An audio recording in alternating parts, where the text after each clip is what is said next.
Hi everyone, this is Brian Hayes and welcome to another video in our series on professional backing tracks for the saxophone.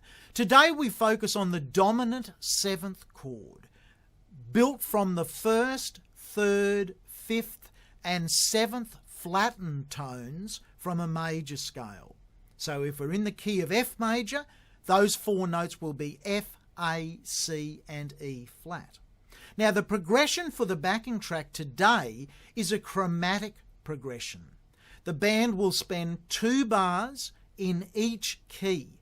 2 bars on an F 7th chord, 2 bars on an F sharp 7th chord, 2 bars on a G 7th chord, and chromatically upwards until we go through the 12 possible dominant 7th chords. The backing band then repeats those 24 bars and that's the end of it. It'll end back on a F 7th chord for the B flat instrument. So on the screen I'm going to put for you a score that shows you the 4 notes that make up each of those dominant 7th chords, and I'll put the chord symbol above it.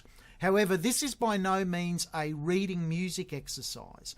This is an opportunity for you to learn all of those chords off by heart and use the backing track to improvise against those chords, play patterns, play riffs, play solos based around the dominant 7th chord. So we'll start first of all for the B flat saxophones. I'm going to use the same music score, the same order of chords, but the backing track will change key. So if you're playing the E flat saxophones, alto, baritone or sopranino, just wind forward on this tutorial and the second part of it will be a backing track in the correct key for you, starting on an F 7th chord on the E flat instruments. It starts on the B flat instruments, and the idea is I'll just play an F 7th, F sharp 7th, G 7th progression for you to give you an idea of what you're trying to end up sounding like.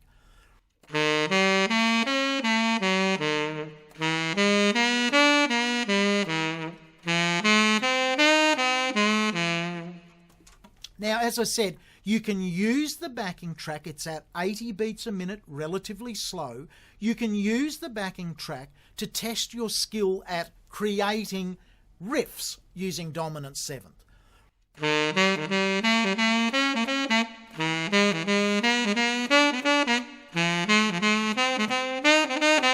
You can use it to create melodies against the 7th chords.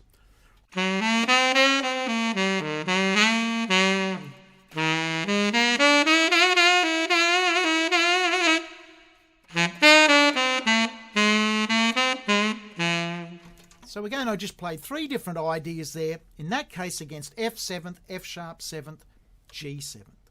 I hope you enjoy it. You can also use the score to test your transposition skills.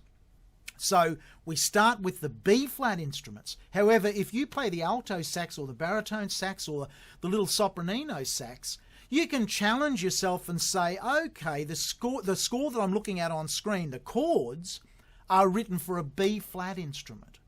What would an F 7th chord be for you on alto sax when you're looking at a B flat instrument score?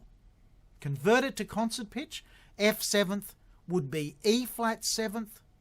E flat 7th on an E flat instrument would be C 7th. And likewise for the B flat instruments, you can challenge yourself in the second part of this tutorial by trying to sight transpose from an E flat alto sax part to your B flat tenor sax part. I hope you enjoy it.